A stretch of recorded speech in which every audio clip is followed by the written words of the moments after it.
Well, first of all, we're saying that they're obligated to provide food to students who pay for a meal plan here. Well, I guess it's ultimately a question of what kind of community and obligation Columbia feels it has to its students. Do you want students to die of dehydration and starvation or get severely ill, even if they disagree with you? If the answer is no, then you should allow it's crazy to say because we're on an Ivy League campus, but this is like basic humanitarian aid we're asking for. Like, could people please have a glass of water?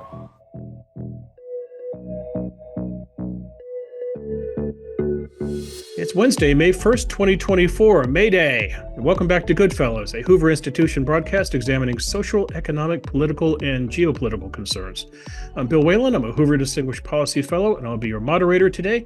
That means I have the great honor and privilege of introducing the stars of our show, the Goodfellows as we call them.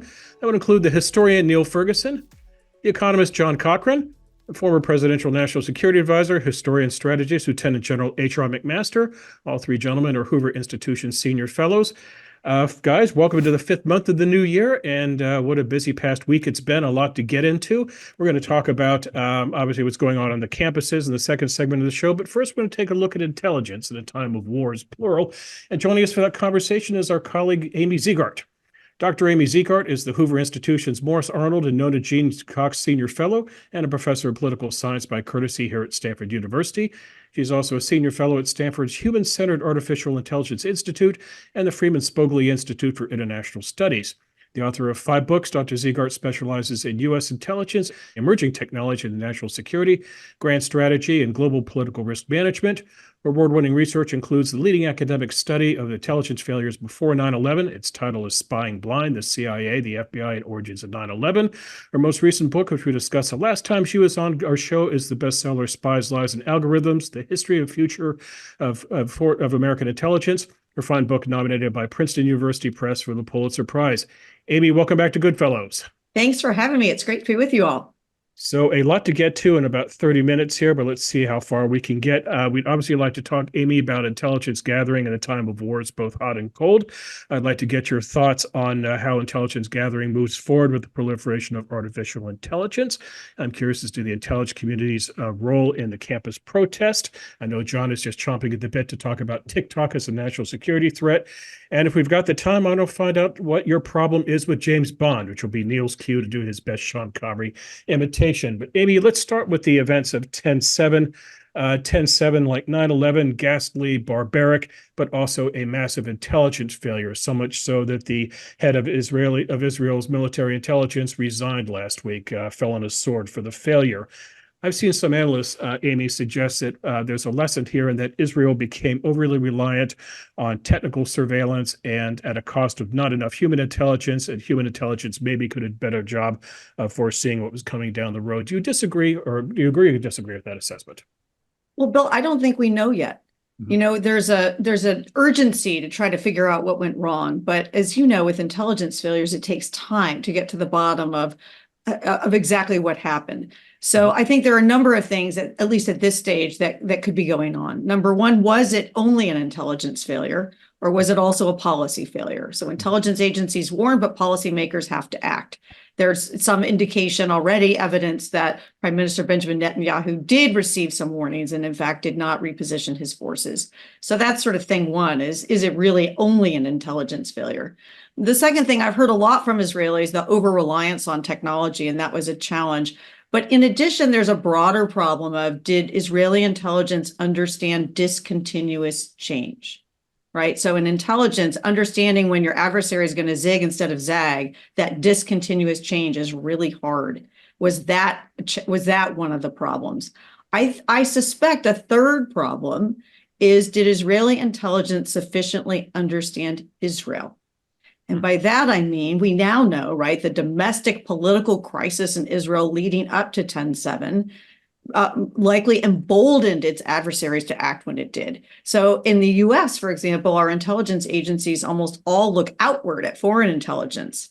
But what we do affects what our adversaries do. So understanding the domestic picture, the domestic political crisis or climate can affect what adversaries do. And then finally, what did Hamas do well? right? Hamas was really good at concealing its capabilities, its operations. It was in many ways, a sophisticated attack, in some ways, a low-tech attack. So we have to understand what Hamas did right to be able to evade Israeli intelligence, not just what did Israel do wrong.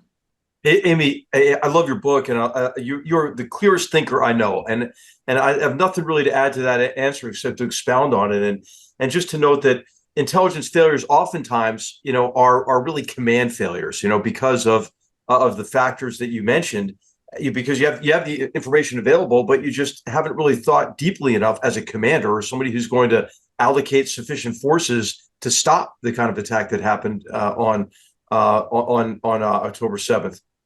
And in particular, I just wanted to highlight your point about being able to discern pattern breaks. I think that's really important. And I think a lot of intelligence analysts, they work really hard on pattern analysis, but they aren't thinking hard enough. Commanders often aren't thinking hard enough. Hey, what are the indicators that this pattern might break, and how can I prepare for that? But I have really nothing to add to your really clear analysis of, I think, what we know and what we don't know about how October 7th was allowed to happen. Amy, when I was in Israel a few weeks ago, a number of people said to me, the problem was not just a failure to anticipate Hamas's act or acts, but a failure to respond swiftly once they'd happened. Naftali Bennett gave me a very moving account of his attempts to respond to WhatsApp messages that he was getting from people who were being attacked, and the chaos that he encountered when he reported for active duty. And I wanted you to talk a little bit about that connection point, the connection point between intelligence and a military response, because that may have been as much a part of the problem as the initial intelligence failure that has been so much discussed. Well, I'd love to get HR's take on this. He's lived the life of intelligence and response. But in general, what I'd say, Neil, is, what intelligence is supposed to give you is decision advantage, not just before something happens, but enough time when something happens that you can respond, right? So even as the attack is unfolding, intelligence should be providing tactical information that can help the responders know where to go faster, better, more effectively. And so I think you're right, in what you pointed out, that there was that kind of a failure as well. I do want to add, and I want to hear what HR has to say about this, but before that, I want to add one other point, because we talk a lot about intelligence failures of imagination or failures to anticipate. This is the pattern break also that HR was talking about. This is not 9/11 for Israel, right? 9/11 was in many ways a failure of imagination. Who could have imagined terrorists with box cutters on planes? This was not a black swan event for Israel. This was a white swan event. These were the terrorists living literally next door. This is what Israeli intelligence was designed, trained, funded to prevent Hamas from attacking Israel. So the comparisons to 9/11, I think, are very inapt. I just want to make sure we put that on the table before I toss it to HR. I really want to know what he thinks about that response issue in intelligence. Hey, Amy, just a couple quick comments on that. I think that there was complacency associated with over-reliance on technology. And of course, there's always a countermeasure and a way to evade technology. And then also there were assumptions made about intentions of the enemy, which is also quite dangerous to do. It's very important, I think, to look at the capabilities of a determined, brutal, heinous, an enemy like Hamas, and base what you're doing from an operational perspective, a defensive perspective, on the capabilities rather than speculating, about the intentions, because there was a really deliberate deception effort going on by Hamas to create the illusion that, hey, what they were really interested in was, really economic improvements, for the Palestinian people. Neil, on your point on mobilization, I've heard the opposite from a lot of my friends in the IDF. I mean, anything you do in the military in wartime, it's going to be ugly, right? What do Clausewitz say? That in war, everything is simple, but the simplest things are difficult. I think the degree to which they were able to mobilize that quickly, and to put together an offensive operation in urban terrain, I think that there is a failure, obviously, to prevent October 7th, but I think it will be a positive story generally. Okay, generally, maybe not in the case of the individual you mentioned, in terms of the mobilization of the response, the mobilization of the reserves, the formation of the units having the adequate training to go into, what is really the graduate level of close combat operations in dense urban terrain.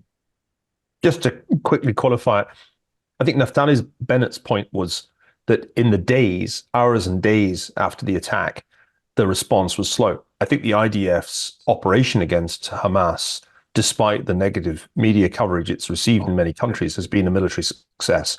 Right. But there was a lag, and Bennett's point was there was a real lag in getting responders to the scene of the crimes, and many of the first responders were actually ordinary Israeli civilians, not people who were in fact organized, but who spontaneously rushed to the scene and often acted heroically, and in some cases at the cost of their lives. And this is a part of the story that's interesting to me, because a little bit like when Ukraine was attacked, there was a vital period, measurable in hours, maybe days, in which the outcome was decided by ordinary civilians and reservists defending Kyiv successfully in a period when we expected the Ukrainians to lose quickly. I'm very interested in those transition moments when you go from, now we have the intelligence, now it's happening, we missed it, now it's happening, and now we have to act. And things hinge on those hours and perhaps just a handful of days in which a society responds to an attack, even if it was surprise. Yeah, I want to get John in here. I just want to recommend a book by my friend, Brigadier General Mayor Finkel, who's a brilliant historian as well as a great soldier, called On Flexibility. It's right on that topic, Neil. Let's get John in here. And John, why don't we shift topics and let's talk about TikTok, because I know you're just chomping at the bit on this. Simple question for you, Amy, and I want John to chip in here as well. Is TikTok a national security threat? Yes, yes, yes. TikTok is a national security threat in so many ways. Imagine if I said we had the capability to get right into the hands, in the phones of 40% of the Chinese population, right? And we could have an algorithm that understood what they liked to give them more of it.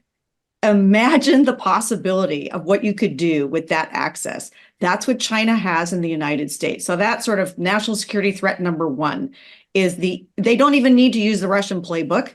They have their own platform, not an American platform. It's not Facebook, right? It's not X. They have their own platform that they can divide Americans. They can influence us in subtle ways and not so subtle ways. And then, of course, there's the data they're collecting. And we now know from what's available that it hasn't been firewalled between TikTok, the so-called American subsidiary, and its Chinese parent organization, ByteDance. So major national security threat of TikTok. In this case, I think Congress is actually not overreacting.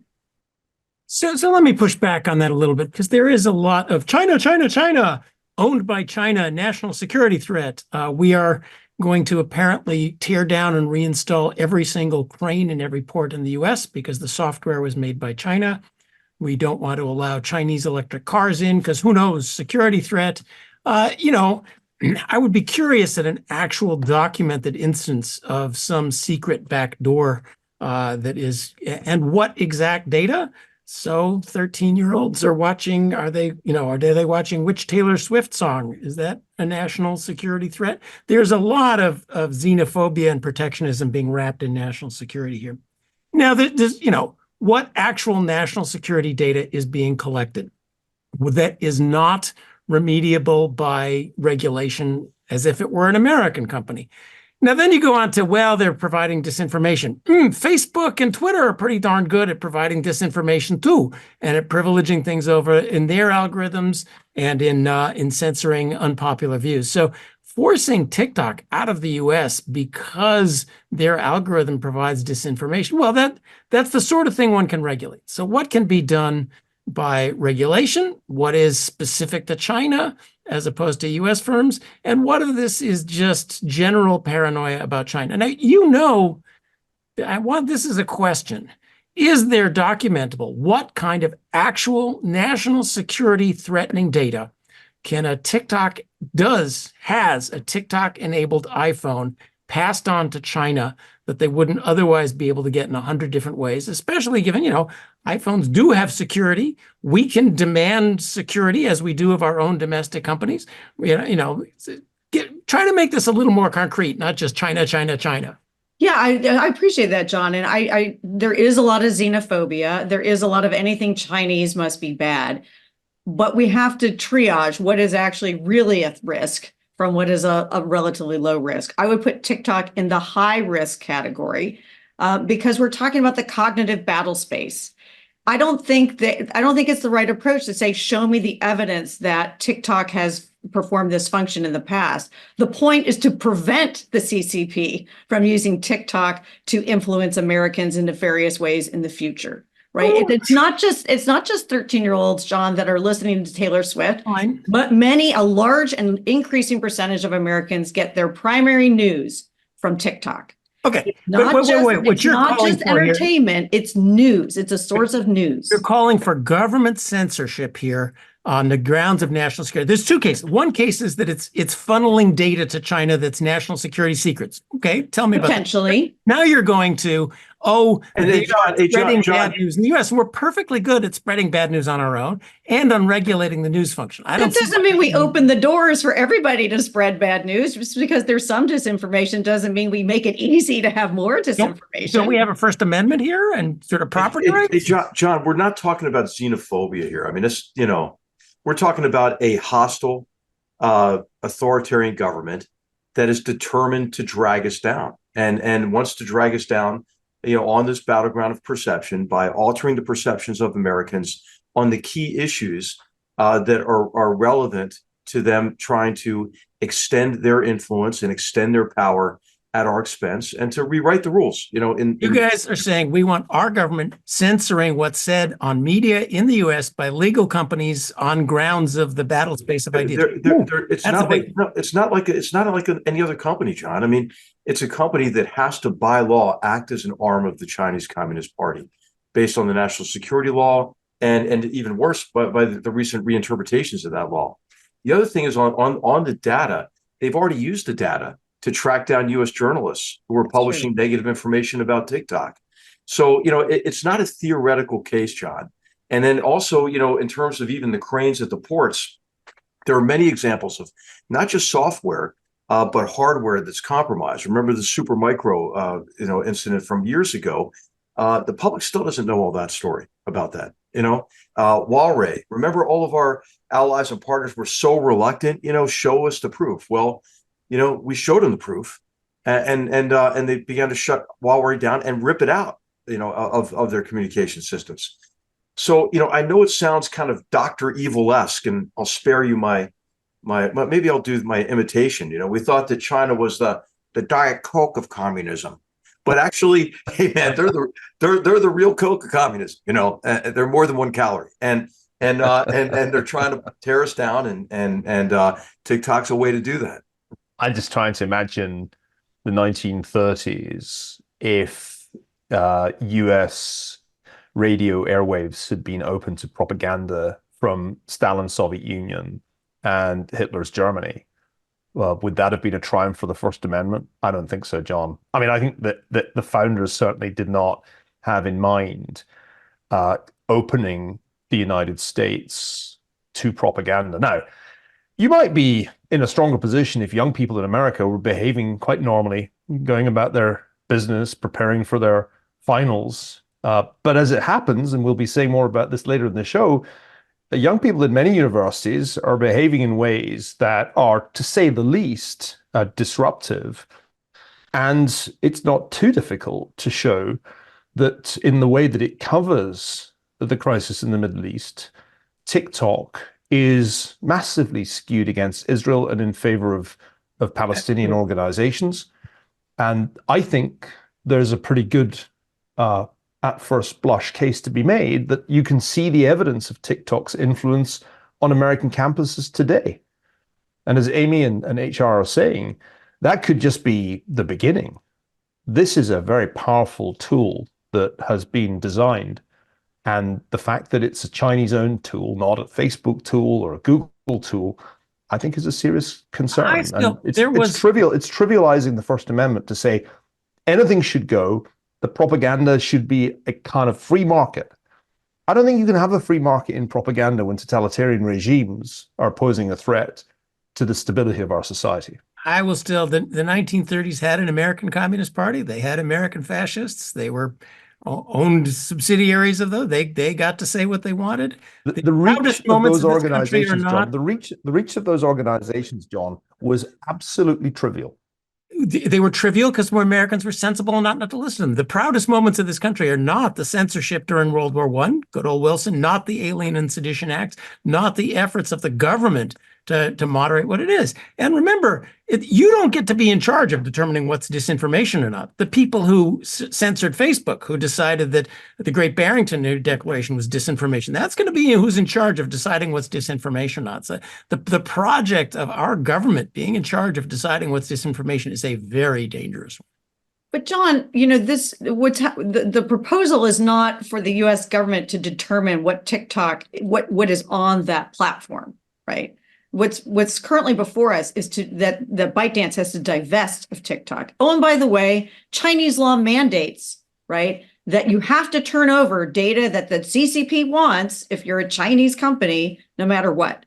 So to say that there's no concern about data sort of migrating from the United States to the CCP is just flat wrong. Okay. It's right. So there's that Let's piece get to of it. data. Let's be specific. You've mentioned that they can find journalists. It's not hard to find journalists even without TikTok, secret backdoors in TikTok embedded on your phone.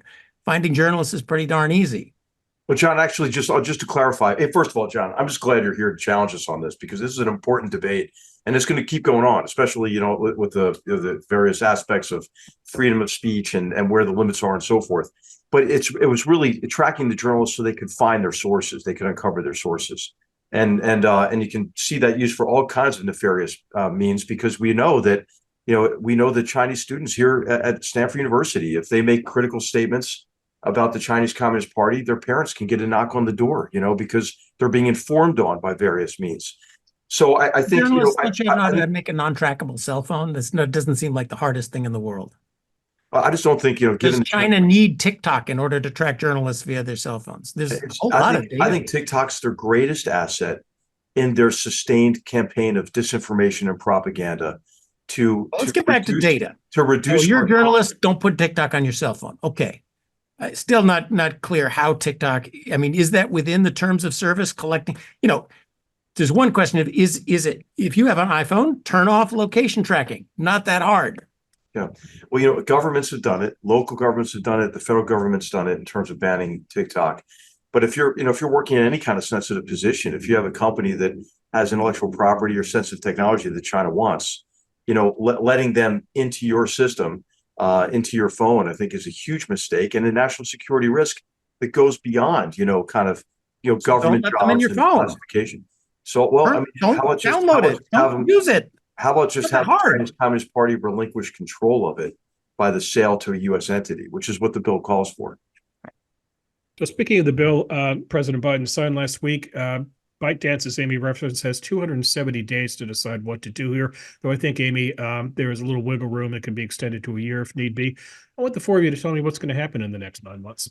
Wait, isn't the issue here that the current owners have said, we will not let you have the source code because what they say is, their algorithms are great. They know how to hook people on TikTok and they don't want those algorithms going. Now we might say, yeah, you got to give us your source code. But then China would have every right to say, okay, every bit of American software that's coming here, we want your source code. Now we think But John, they've already stolen it. So we don't have to worry about that. Well, they would. And interestingly, and we're not going to give in to that. So I don't see that there's a deal here. The essence of TikTok is the algorithm that hooks people on it. If you can't sell that, and we're certainly not going to agree to everybody shares their source code to get software back and forth. So I don't see how there's a deal here. So how about this, John? How about just saying, okay, well, hey, ByteDance, you can have TikTok if you give us reciprocity, and we have the same degree of access into your market as you do into ours. Of course, they wouldn't go for that because they don't use the same algorithm in China, right? As Tristan Harris has said, he said, TikTok in the United States is crack cocaine and TikTok in China is spinach. Well, it's about as interesting as all propaganda is. We have just a few minutes left with Amy, so I'd like to shift gears here. And Amy, I want to find out what your problem is with James Bond and Jason Bourne. You've written time and again, you do not care for the spy genre. Maybe Neil, if you want to do the Sean Connery impression, go ahead, my friend. But what is your beef with 007, Amy? So I'm so glad you asked me this question, Bill, because I need to set the record straight. I actually really like Jason Bourne and James Bond. I admire your luck, Mr. Bond. James Bond. I mean, I watch a good spy show like everybody else. I love spy movies where Congress always works, right? The good guys always win. Who doesn't like that? The problem is that those movies are adult education for most of America, including members of Congress. That's how people think the intelligence world works in the real world. And I know this not just because of anecdotal data, but of national polling I've done that shows a high correlation between spy-themed entertainment viewers and all sorts of attitudes toward interrogation techniques, rendition, trust in the National Security Agency. And so we have, again, it's not causality, it's correlation, but it's pretty indicative, I think, that Americans don't have a lot of access to spy facts, but they have a lot of access to spy fiction. And I have evidence that fake spies are making real policy. Justice Scalia invoked the show 24, reasoning through cases before the court. We have Senate confirmation hearings of Leon Panetta where they asked him fictitious plot lines as though it was a real question, and Panetta had to answer them. So there are a number of examples where we all watch these shows and they're exciting, but they fuel misperceptions about how intelligence agencies work. And it makes people think that they're omnipotent and also incompetent, and they're running roughshod over American rights and values when that is not the case. Now, look here, Amy, I've got a few things to say to you, and I want you to listen carefully. The one thing that James Bond has done wonders for is recruitment to intelligence agencies. And if you want anyone to take on these frankly crappy jobs, you're going to need some role models up there on the silver screen, and nobody's come close to me in 50 years of espionage movies. That was like worth the whole thing to hear that, Neil. You raise a really good point. And I've heard this before, which is that fake spies in this entertainment is a great launching pad for recruitment, and it's a great launching pad for education. So when you go to CIA, in the conference room in public affairs, the walls are decorated with movie posters from, famous fictional accounts.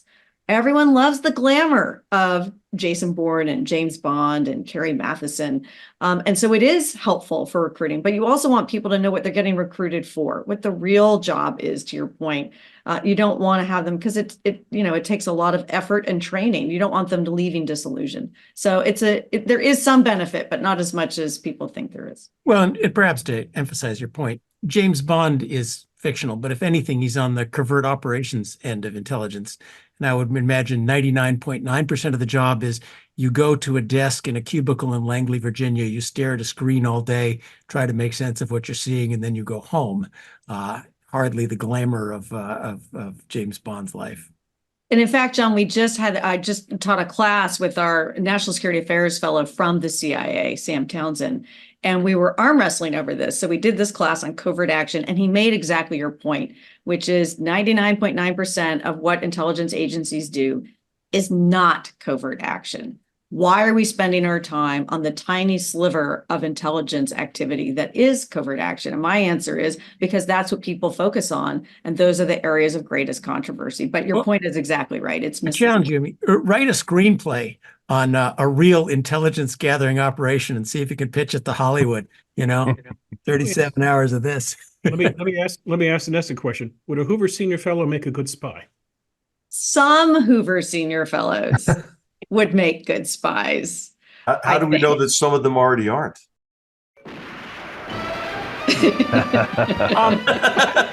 Isn't requirement one is ability to keep one's mouth shut, which I think absolutely nobody in this room has. Don't blow my cover, HR, please. Well, Amy, our time is up for this segment.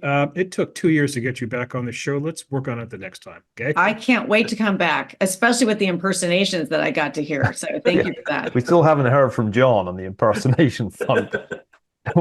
That's for the next segment, right? What good role can I do? We'll think about that for next time. Amy, thanks for coming on the show. Take care. Thanks for having me. Thanks, Amy. Bye, guys.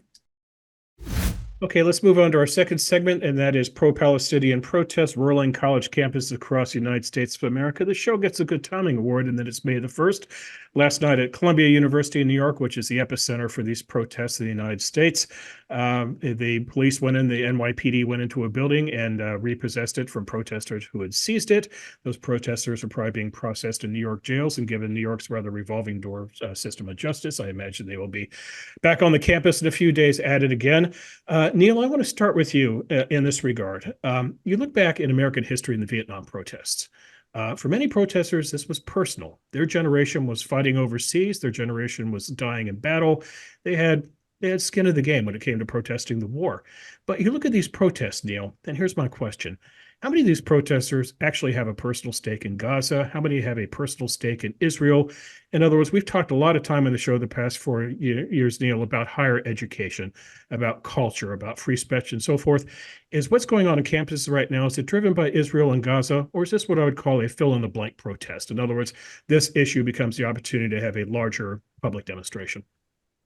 Well, great questions, Bill. Part of the problem we have here is that for many people who perhaps graduated further back than 10 years ago, there's a tendency to say, students will be students. The protests on campus are kind of the norm. I remember in my young day, I was in protests too. This is all perfectly normal.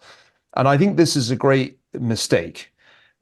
It's particularly, I think, a mistake to think that we're seeing something similar to the late 60s, early 70s. I mean, there are differences other than the one that you mentioned. I think one of the most important points to remember is that compared with late 60s, early 70s, many more people are at college than were at college then. Right. And at the same time, they're a smaller percentage of the electorate than young people were then. So they're simultaneously influential within the generation, but the generation feels relatively weak politically. Whereas I think young people, and particularly students in the early 70s, felt powerful, and they were right to. So if you think about what's happened, the word epicenter that you used is inappropriate because it's happening at many universities. Columbia currently is getting a lot of media coverage, but there's also action at UCLA. There's disruption at University of Texas. And we've had some pretty unpleasant behavior towards Jewish students on the Stanford campus. Right. So this is actually happening in multiple universities. Coincidence? Are they all just kind of getting the idea from TikTok? No, I don't think that this is a purely mimetic process of rent a mob, let's find a cause and get out on the campus. This is organized. Mm. And the extent of the organization is the thing that is most perturbing to me. It happened very rapidly after October the 7th that pro-Palestinian protests were launched, swamping any sympathy that might have been expressed for the victims of Hamas and Palestinian Islamic Jihad. I don't think that was just a rapid response on the part of student activists. I think Islamist groups, radical leftist groups had a plan to exploit the crisis in Israel for their own ends. And I think this is something that is still underreported in the mainstream media.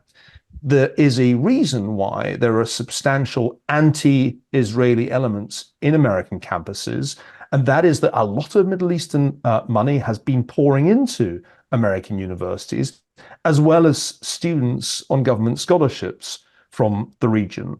So I don't think we should confuse this with previous eras of student protest. Finally, and crucially, in the late 60s, early 70s, students found themselves at odds with university administrations in a fairly straightforward schism.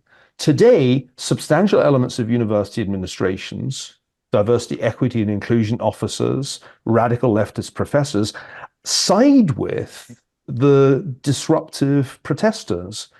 And I think, and we've made this argument before on Goodfellows, we have a very disturbing combination of leftist or progressive or woke administrators, students, and faculty dictating increasingly what can be said on campus, not only disinviting speakers, that was 10 years ago, but now fully disrupting the life of the university and intimidating, if not assaulting, Jewish students. It's a very, very different picture from the picture of the late 60s and early 70s, or any intervening student protests you could name. John? Oh boy. Yeah, this is an interesting phenomenon. I'll make two broad points. One, let's try to find something good about it. What's good about it is that the rest of the country is again able to see much more clearly what's going on, the rot at elite colleges. This isn't just a few crazy students. This is people who pay attention to their lectures. This is what's taught. All that's taught of the 20th century at Columbia is Frantz Fanon and Algerian resistance. So no wonder that students who don't read anything outside, this is what they pick up. Well, America, you saw it a little bit at the House hearings with the presidents. Now you see on your TV screens exactly what's going on at elite colleges. It's part of their self-immolation. I saw some surveys, the number of employers who think that it's a good idea to hire people from these places is plummeting. So great, you get to see what's going on. The curious thing is, who are these people and what are they doing? Interviews with them shows profound ignorance. What river to what sea? Oh, what we just want is a Palestine where everybody lives together democratically and peacefully. Oh, yeah? Is that what they want? Maybe not. And it is, of course, it's a how do people come to this worldview? Well, they think we are the good people, and we've been steeped in decolonization and various things. So, of course, once we decide they're the good people, they must be on our side. So, they project and decide that Hamas is for climate justice and LGBTQ rights and so on and so forth. Not true. But when look, they're complete ignorance about, what about the 500,000 killed in the Syrian civil war, to say nothing of atrocities going on. They're completely unaware of that stuff. It is a little bit performative. It's the Che Guevara t-shirts of the moment.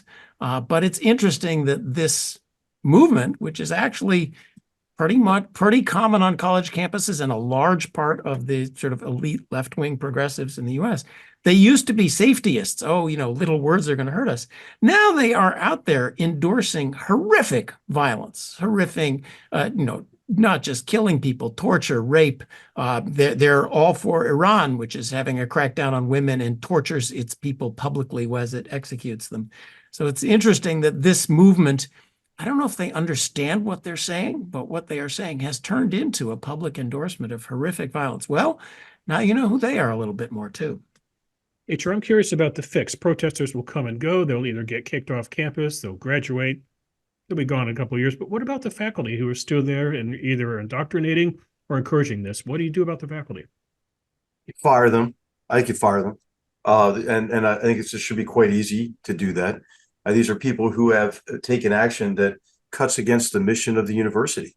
And I think that ought to be, what's clear here is these are people who are inciting activities that is interrupting the education of people who are paying to be educated at the university. These are people who are shouting others down and not allowing other viewpoints to be heard, which again is the purpose of the university. These are people who have put forward an orthodoxy and are trying to foist this orthodoxy of self-loathing on our young people, when the whole purpose of going to college is to be able to question orthodoxy and to listen to a broad range of views. The new left interpretation of history, the Marxist view of history, the post-colonial theories and everything, those have always been taught on U.S. campuses, and they should be. You should read Charles and Mary Beard and William Appleman Williams in terms of understanding American history and coming to your own interpretations. But when that's all that you're reading, is the kind of literature that tells you to organize the world into oppressor and oppressed, to judge people based on their identity categories, to believe that our country was founded, to preserve slavery rather than on principles that made that criminal institution unsustainable, and that we fought our most destructive war in history to emancipate, 6 million of our fellow Americans, and then of course learn all the difficulties that we encountered across trying to achieve equality of opportunity. But I just think that this has to be seized upon as an opportunity to refocus on the purpose of the university, to remove those who act against that purpose, and to maybe achieve a greater degree of diversity of view in the humanities in particular. Let me just add that the question, there's a deep question. We're at a fork in the road in universities. Is our purpose scholarship, learning, integrating ideas, or is our purpose advocacy and indoctrination and fostering of political activism? And most of the people who you're mentioning, they firmly believe and will say out loud, that is the purpose of the university. John, let me ask you a monetary question. Then I want to ask Neil a political question. John, here's the monetary question. My favorite headline of the week comes from the satirical Babylon Bee, which wrote the following: Columbia protesters clarify they only want death to America after America is done repaying their student loans. Is it time, John, to look at student loans? Oh, the student loan fiasco is one of the great economic stories of the last week. Those of you who haven't paid attention, despite a Supreme Court order saying you may not do it, despite no congressional authorization. Kind of funny, they were so punctilious about waiting for Congress on Ukraine, but we can hand out hundreds of billions of dollars of debt relief. The numbers are up around 1 trillion of loans that have been forgiven. And the other fun part about this story, let's remember back to the early 2000s, there was a business called student loans. Banks gave you loans to further your education. And they wanted you to go to a decent college and get good grades and take a major that meant something. The federal government took this over, and the story was, well, we'll cut out profit and the middleman and save money. $1 trillion later, that ought to give you a good chuckle. And the other concept was the federal government has the ability to get you to repay through the IRS in a way that private people don't, because there's no collateral for a student loan. Ha ha! Isn't that great? We took it over to save costs, cut out the middleman, and because the federal government was better at collecting money than everybody else. Well, $1 trillion later, here we are, huge amounts of money down our deficit rat hole. And Neil, the political question, does order now assume a greater role in this election? In other words, is Donald Trump going to play the role of Richard Nixon in 1968? Well, I a week ago would have said, no, this isn't a big deal if you're in the swing states. And I'm changing my mind on this. Mm-hmm. And one reason I'm changing it is that, as I mentioned earlier, this is organized. Here's a great illustration. Quote from a story that just broke in the Washington Free Beacon. A New York City nonprofit that received more than $12 million from Goldman Sachs' charitable arm encouraged anti-Israel activists to recreate the violent protests of the summer of 2020, just hours before rioters stormed and occupied a building on Columbia University's campus. And this organization, the People's Forum, is one of those organizations that intends to make sure that this continues into the summer after the schools close. Quotes, and here I'm going to quote its executive director, Manolo de los Santos. They are going to, quote, give Joe Biden a hot summer. Now, one place that will be hot, John will confirm this in August, is Chicago. And by a kind of ghastly coincidence, that's exactly where the Democrats held their convention in, 1968. Now, if there's one thing that you can learn from history, and Luke Nichter's great new book on this helps, it is that having a lot of radical leftist protests in an election year really can help a Republican candidate to win. It helped Richard Nixon, no question. And I think more and more, the more this gets national coverage, and it's getting national coverage, and the more it becomes apparent that radical leftists are organized in this mayhem, I think the more and more people are going to be saying, you know what, I have all kinds of problems with Donald Trump, bad person, bad things he's done, but you know what, we got to put a stop to this, and Trump's the only person who's going to. That's where this is leading us. I think it's an extremely alarming trend, and the protesters, the people who are causing mayhem on campuses, are going to get a very rude awakening when they discover on November the 5th, 6th, who's just won the election and what that could imply for them. So I think there's a fascinating dynamic going on here between woke lunacy and Donald Trump. Notice the peaks of the kind of lunacy on campus have been election years. 2016, 2020, it's going to be again this year. I think this helps Trump. I didn't think it a week ago, and I do. There's a great Trump campaign commercial that needs to be done, which is putting the campus people on together with the hundreds of billions of dollars that Biden gave to exactly these people. But I think we're going to replay 68, hopefully as farce and not as 10 times worse. But even after the election, imagine the same group of people once Trump makes a narrow victory. I think this is going to make the George Floyd protests look mild in comparison. And when newly elected President Trump calls out the National Guard, the entire forces on the other side are going to, oh, here comes the dictator. And boy, oh boy, is it going to be a mess. Thank you for mentioning George Floyd, John. That's my exit question here. It's a very simple either-or question.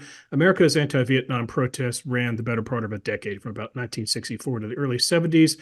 George Floyd, which John mentioned, the BLM protests, that was the summer of 2020, pretty quick phenomenon.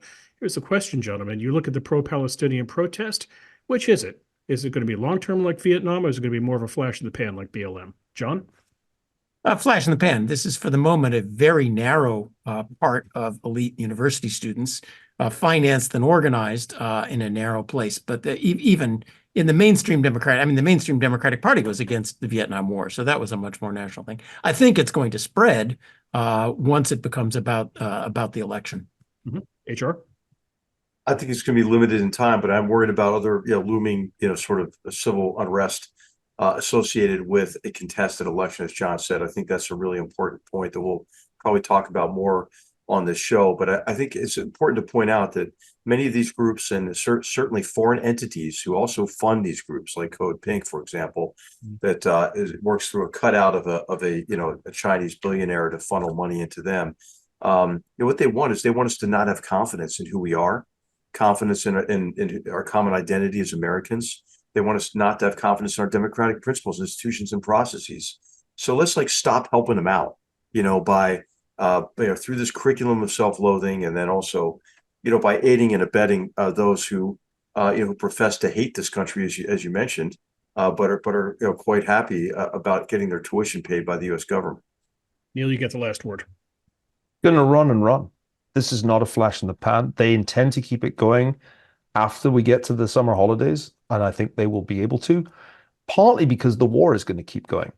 It's not like the Middle East is about to just have a ceasefire. I think that's still a highly unlikely outcome. A more likely outcome to me is we get a new round of conflict between Israel and Hezbollah. So as long as the conflict goes on, and this was true of Vietnam, the protests will go on, especially when there is an organization that is intent on keeping those protests going. So I think this runs and runs. And there's always another cause, because the great thing about wokeism is it's got this shape-shifting ability to move from cause to cause. What will the current thing be next year? I don't know. But they'll still be causing mayhem and trying their best to use identity politics and the tactics of disruption to undermine the stability and functioning of our universities. So this is going to run and run. Okay, gentlemen, good conversation. Now it's on to the lightning round.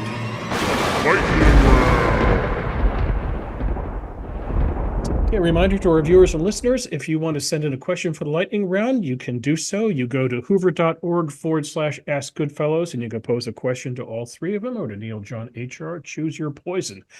This week's question comes from Panko in Manila, Philippines, who writes the following, gentlemen, quote, I was debating with my left-leaning college friends who are very much anti-America, anti-Israel, anti-institutionalism, and anti-army, and yet they're also well-educated, good people. I told them about how demonization may have influenced them, forming more than these radical ideas without deep misunderstanding or understanding of certain issues. They countered me by saying, how can you not demonize these groups that do unforgivable acts? They were referring to dirty cops, criminal offenses by the military, the flattening of entire communities for one terrorist cell, all politicians being corrupt, etc. Question, how would you counter their take? HR? Well, since our writer's from the Philippines, would he still want to be under Japanese occupation? So I would just say, when you hear this narrative of and of course I know that our viewer didn't ask that, so maybe ask his friends that, I think it's important just to look at the historical record. Would the world be better off or worse off if the U.S. didn't enter World War One? Would the world be better off or worse off if the United States didn't help defeat Nazi Germany and Imperial Japan? Would the world be worse or better off if we didn't help rebuild the countries that were devastated by those wars, including the Marshall Plan for Europe, and look at how Japan had gotten back to its pre-war levels of growth just a few years after the end of the war? Would you rather live north or south of the 30th parallel? Would you rather, if you're a Bosnian Muslim, where would you be today if the U.S. had not intervened? Was Afghanistan better off or worse off with the United States forces there? I mean, just look at the facts, and I think that's what is absent from much of this curriculum and these these reified philosophies associated with critical and postmodernist theories. Is they're essentially fact-free. Hey, Neil? Philippines is increasingly a frontline state in Cold War II, right, HR? Absolutely. And it's interesting that in the course of the last few months, there's been more pressure exerted by the Chinese on the Philippines than on Taiwan. So it's very appropriate that we get this question from a Filipino viewer, because I think that you should say to your friends, nobody's claiming the United States is perfect, or Israel for that matter, but they're democracies, and there's a place in those democracies for free speech and debate. Is that true in China? John? No choice is soon China. And I think Neil's exactly right. We focus on Taiwan, but it's actually going on now, and they got the Spratly Islands in the South China Sea. I think there's two things that can help. One is just facts. And the other is, for example, you mentioned the flattening of entire communities for one terrorist cell. Exactly. Where is that happening? But also, when the facts of horrible things are happening around the world. I mentioned the Syrian civil war. I mentioned what China's doing to the Uyghurs, and Russia and Ukraine. There's this kind of narrow focus on one thing that's going on in Israel. But also, if you live in a democracy, dirty cops, criminal offenses by the military, politicians that are corrupt, the answer to that is reform. I don't know how logically you get from the problems of a democracy, especially one like in the Philippines that needs reform, to advocacy that it's just fine to invade, murder, rape, behead, hang, drag bodies around in Israel and Gaza. What does that have to do with reforming cops in the Philippines? Okay, next question. California's new $20 an hour minimum wage for the state's fast food chains has prompted job cuts, a move to automation and robotics, and sticker shock on the menu. John, would you go into grumpy economist mode here for a minute and give us a brief discourse on cause and effect? Well, cause is you raise the minimum wage. Effect is prices go up, people get less jobs, and especially the most the most challenged. If you're an employer, what we've seen on the minimum wage, if you're an employer and you have to pay a higher wage, what you do is you just pickier about who you hire. So, it helps a little bit that the people who can show up on a steady schedule and are already trained.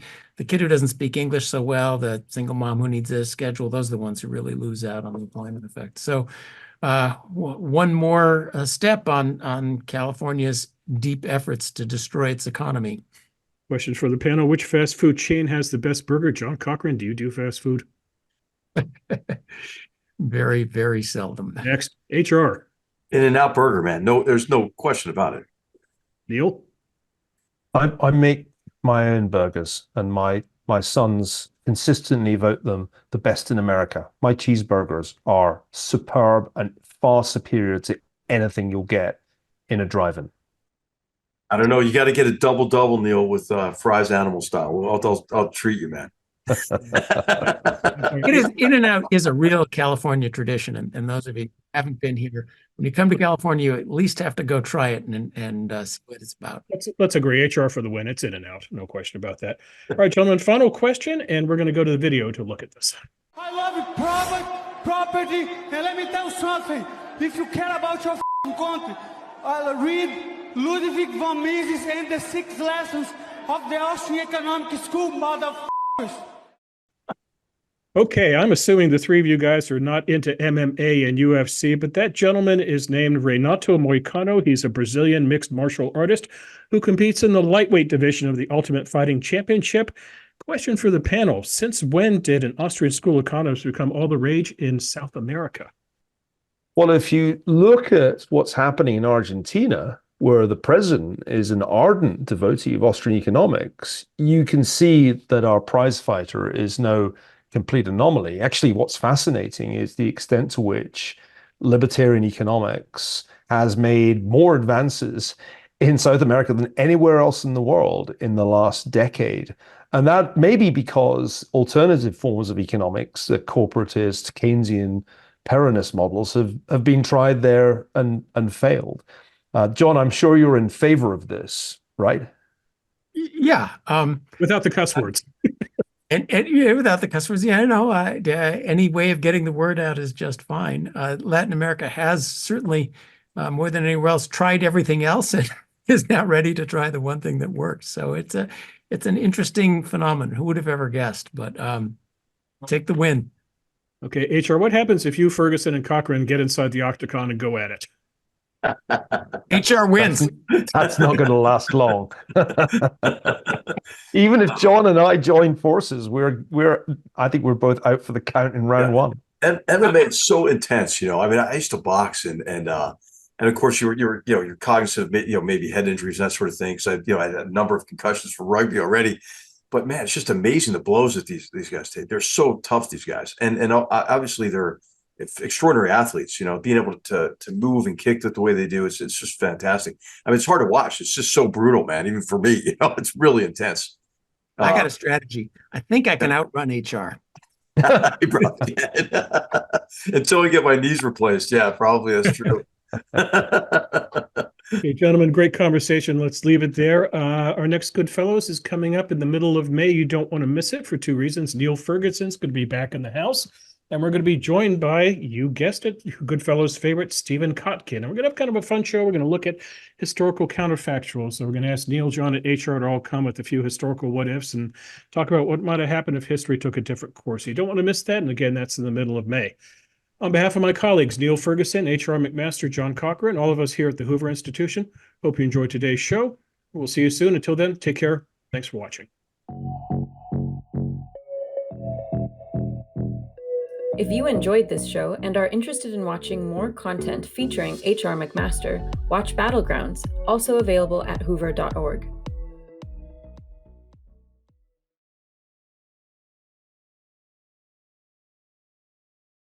You're the Diet Coke of evil. Just 1 calorie, not evil enough.